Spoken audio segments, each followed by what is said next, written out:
오늘 우리에게 주신 하나님 말씀은 마가복음 11장 1절로 11절 말씀입니다. 마가복음 11장 1절로 11절 말씀.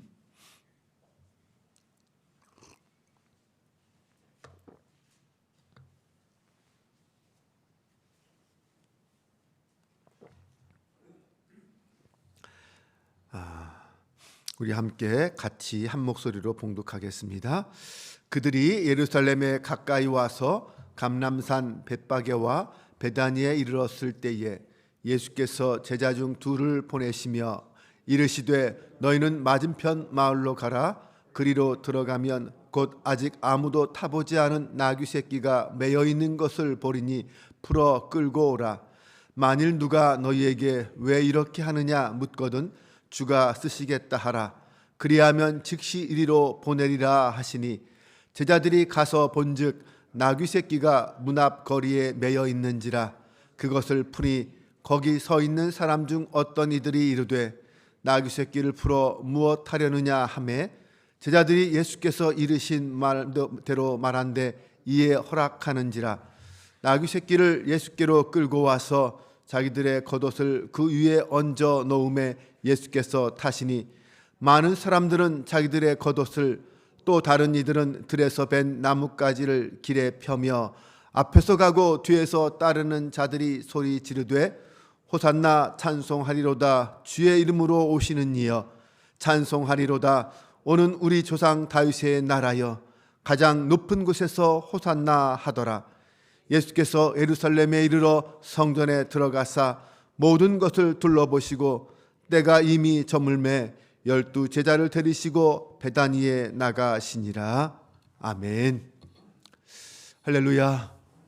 오늘도 우리와 함께 하시는 주님께서 우리의 삶의 자리에서 우리와 동행하시며 믿음의 길로 인도해 주시기를 주님의 이름으로 축원합니다. 예수님께서 예루살렘에 입성하실 때는 평상시와는 다른 매우 독특한 방법을 사용하셨습니다. 지금까지는 제자들을 제외하고는 자신이 그리스도라는 것을 공개적으로 알리는 것을 허락하지 않으셨습니다. 그런데 이제는 적극적으로 자신이 어떤 존재인지를 여러 가지 사건과 상황을 통하여 알리시기 시작하십니다. 먼저 예수님은 제자들에게 누구보다 타보지 않은 나귀 새끼를 맞은편 마을에서 끌고 오라 라고 명령하십니다. 나귀를 타고 예루살렘에 입성하시는 그 예수님의 모습을 통하여 오늘은 예수님께서 우리에게 말씀하시는 것이 무엇인지 살펴보겠습니다. 첫 번째는 예수님은 우리의 왕이시다라는 것을 말씀하는 것입니다. 본래 나귀는 이스라엘에게는 왕의 권위를 나타내는 동물입니다. 열왕기상 1장을 보면 다윗이 마지막 죽기 전에 솔로몬을 자기의 뒤를 잇는 왕으로 세우려고 합니다. 그때 사람들은 그 솔로몬을 다윗이 타던 노새에 태우고 다윗을 데리고 그 솔로몬을 데리고 기온으로 가서 거기에서 솔로몬에게 기름을 부어서 왕으로 옹립하게 됩니다. 또 예수님은 나귀 새끼 중에서도 아무도 한 번도 타보지 않은 나귀 새끼를 끌고 오라라고 말씀하십니다. 보통 하나님께서 어떤 동물을 사용하실 때는 어떤 동물을 사용하십니까? 누가 한 번도 사용하지 않은 흠없는 것들을 사용하십니다. 제물도 그렇지 않습니까? 하나님께 드려지는 제물은 어떤 제물입니까? 흠없는 제물. 네, 언제나 흠없는 것을 주님은 원하셨습니다. 네, 이 나귀에게 예수님은 처음으로 등에 태우는 분입니다. 또 예수님은 흠없는 나귀 새끼를 타셔서 자신이 이 땅의 왕이심을 드러내셨습니다. 또한 이 행동은 예수님이 흠없는 제물이 되셔서 인류의 모든 죄를 지고 인류의 모든 죄를 속하는 어린 양이 되실 거다라는 것을 의미하는 말씀이기도 합니다. 그러면 이에 관련된 사람들의 반응은 어떠했습니까? 먼저 제자들은 어땠습니까? 네, 아무도 타보지 않은 나귀 새끼를 가지고 오라라는 말씀에 제자들은 즉각 순종해서 건너편 마을로 갔습니다. 또 나귀 새끼의 주인은 어떻게 반응했습니까? 주께서 쓰신다라는 그 말씀만 듣고도 그냥 아무 말 없이 허락해 주었습니다. 오늘 우리는 주님의 제자들인 줄로 믿습니다. 제자는 왕이신 주님의 명령에 순종해야 합니다. 주님이 내 삶에 들어오셔서 언제나 때로는 이렇게 말씀하실 수 있습니다. 내가 쓰겠다. 때로는 나의 건강도, 때로는 나의 물질도, 나의 재능도 주님이 쓰시겠다라고 하면 우리는 그 주님의 말씀에 즉각 순종할 수 있어야 할 것입니다. 주님, 제가 여기 있습니다. 저를 사용하세요. 제자는 누구보다 주님이 사용하시기에 가장 편리한 도구가 되어야 합니다. 언제든지 주님이 부르시면 주님 제가 여기 있습니다. 뛰어나갈 수 있는 준비가 되어 있는 사람이 주님의 제자입니다. 그 다음에 주님을 맞이하는 무리들의 모습은 어떠했습니까? 그들은 자신들의 겉옷을 길에 깔고 또 잎이 무성한 나무지를 깔고 주님을 높이면서 호산나를 외쳤습니다.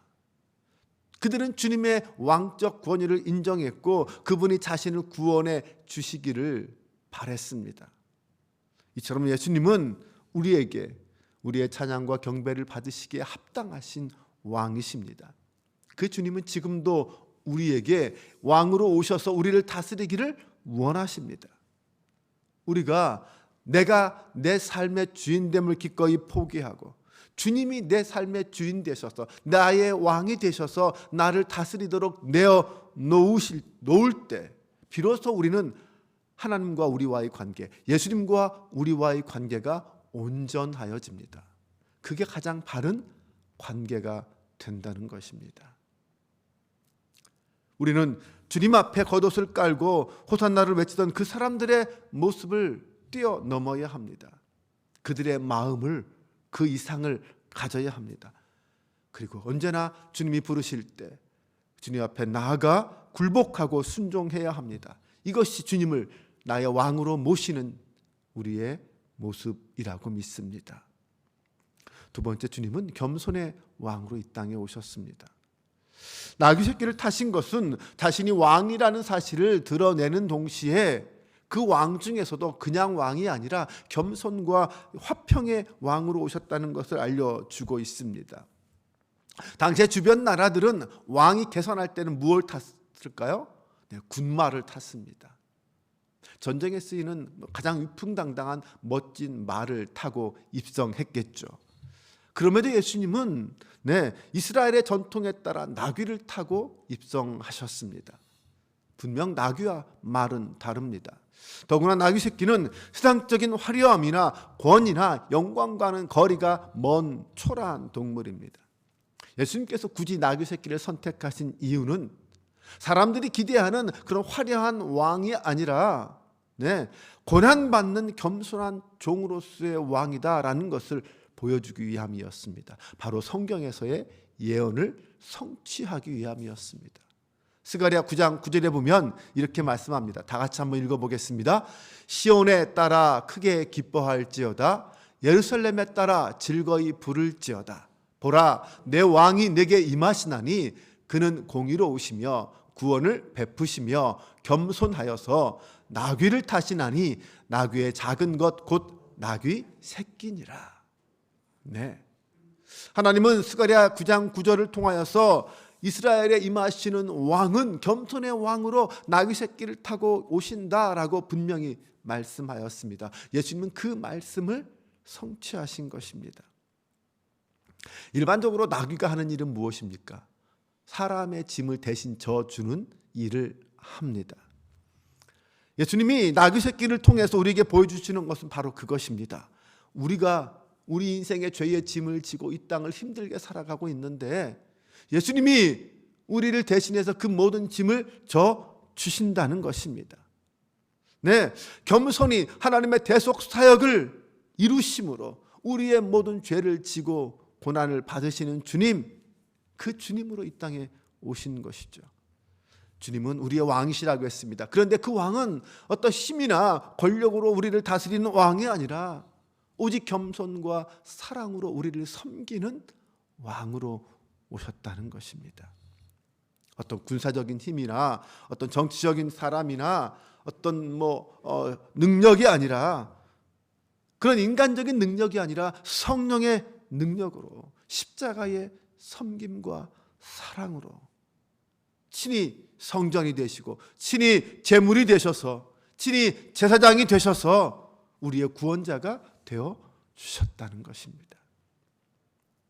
제자들이나 무리들이 기대하는 것과는 달리 예수님은 정치적인 왕이 아니라 겸손과 사랑과 섬김의 왕으로 오셨습니다. 하나님 나라와 예수님의 참 모습은 자신이 가지고 있는 그 어떤 능력이나 힘을 보여주고 과시하는 것이 아니라 언제나 겸손과 섬김의 자리를 지키는 데 있습니다. 지금도 주님은 수고하고 무거운 짐진 자들에게 말씀하십니다. 내게로 오라. 내가 짐을 져주겠다.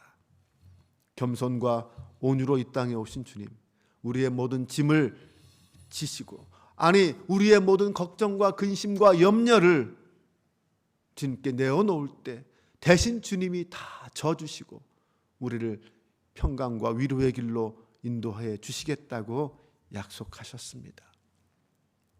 오늘도 우리가 가지고 있는 모든 염려와 근심을 주님께 맡기고 겸손하신 그 주님을 배워가는 저와 여러분 되시기를 바랍니다. 그때 우리에게 진정한 평강과 안식이 찾아올 것입니다.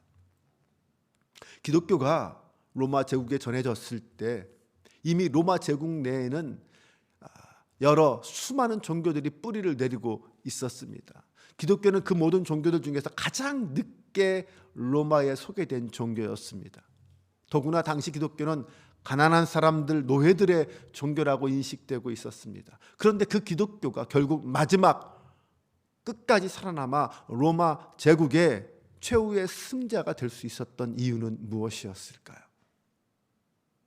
이 질문에 대해서 기독교 역사학자인 게네스 라투레트라는 사람은 자신의 기독교사라는 책에서 그 답을 이렇게 설명했습니다. 그것은 오직 살아계신 예수 그리스도 때문이다. 네, 맞습니다. 오직 예수님이 답입니다. 아니, 예수님이 답이어야만 합니다. 그분이 보여주신 삶의 모습들, 그분이 우리에게 나타낸 그 능력들, 우리에게 주신 권능들, 나아가서 지금도 여전히 살아계시는 부활하신 예수 그리스도, 그분이기 때문입니다. 그거 외에는 다른 그 어떤 것으로도 기독교를 설명할 수 없습니다. 사랑하는 여러분, 우리에게는 바로 그 예수님이 우리의 구원자로, 나의 주님으로 계십니다. 그 예수님은 겸손하고 온유한 왕이시라고 했습니다. 지금도 살아계셔서 나의 왕으로 오셨습니다.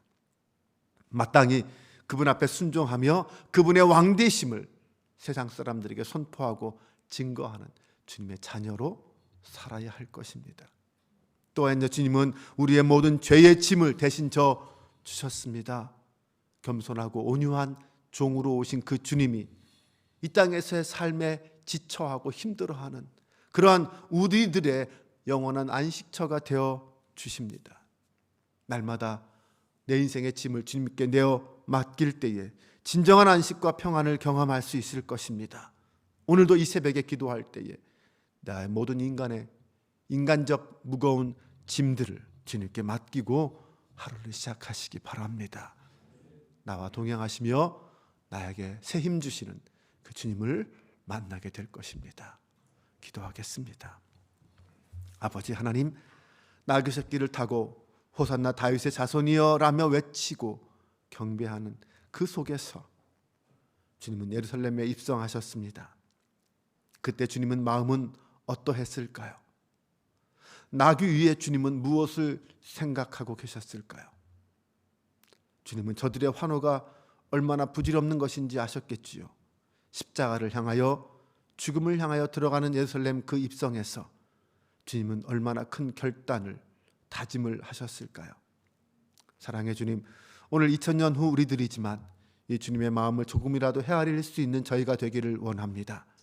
주님의 사랑과 헌신을 조금이라도 알아주고 감사할 수 있는 저희가 되게 하옵소서. 결코 화려하지 않은 그 예루살렘 입성을 통하여 오직 주님만이 나의 왕 되심을 믿습니다. 언제나 삶의 자리에서 주님을 따라 겸손과 순종의 자리에 서는 저희들 되게 하여 주옵소서. 오늘도 이 새벽에 주님의 이름을 불러봅니다. 나의 힘과 위로와 능력이 되시는 예수 그리스도 나의 주님이시여, 오늘도 우리 곁에서 우리 손을 붙잡으시고 우리를 믿음의 길로 인도하여 주옵소서. 우리 구주 예수 그리스도의 이름으로 기도합니다. 아멘.